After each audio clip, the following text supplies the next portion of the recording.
Nanawagan ng sandigan ng mga empleyadong nagkakaisa sa adhikain ng demokratikong organisasyon na grupo ng Senate employees na huwag silang idamay sa gitna ng issue ng Senate leadership.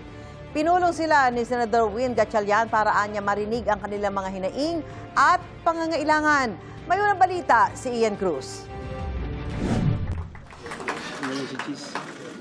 Kasunod ng regodon ng liderato ng Senado noong Miyerkules, dalawang senador ang nagsasabing sila ang Senate President, sina Senador Win Gatchalian at Senador Alan Peter Cayetano, ang kani-kanilang grupo.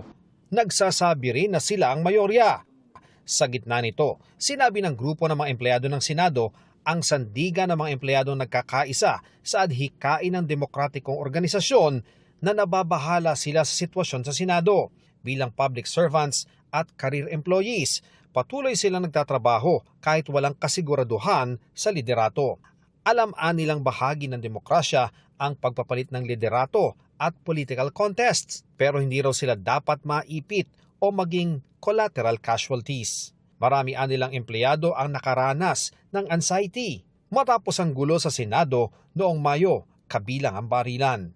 Pinalalapaan nila ng agawan sa liderato na nagdulot ng pagkalito kaugnay sa mga utos, work arrangements at reporting protocol. Nahirapan daw silang alamin kung sino ang susundin sa kawalan ng malinaw na gabay.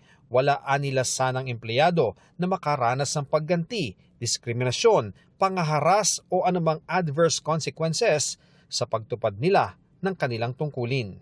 Sinabi ni Gatchalian na siya ang kinikilala ng Civil Service Commission na leader ng Senado.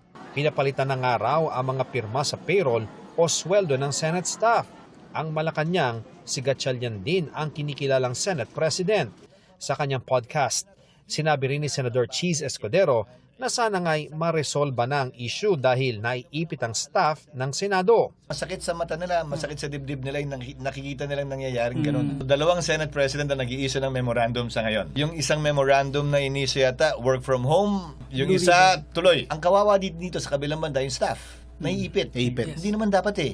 Hindi ka dapat papiliin sa kanilang dalawa. Galangin ang boto ng mayoriya. O ano man yun. Sa ngayon, boto ang mayoriya ay alanganin. Meaning, 13 kasi maliwanag eh.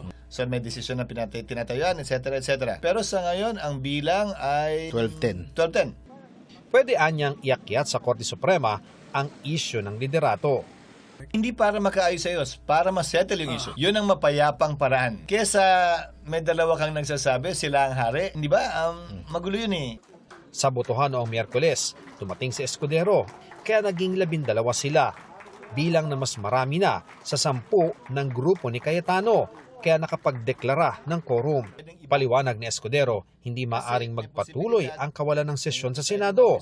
Pero nang tanungin si Escudero kung siya ba ay nasa minorya o mayorya, hindi niya ito direktang sinagot. Ang panig ko mula't mula hanggang ngayon ay sa Senado. So, majority-minority, hindi ibig sabihin, tulad ng sinabi ko, isang boto o grupo kayo palagi sa lahat ng issue, sa lahat ng botohan. Ito ang unang balita, Ian Cruz, GMA News.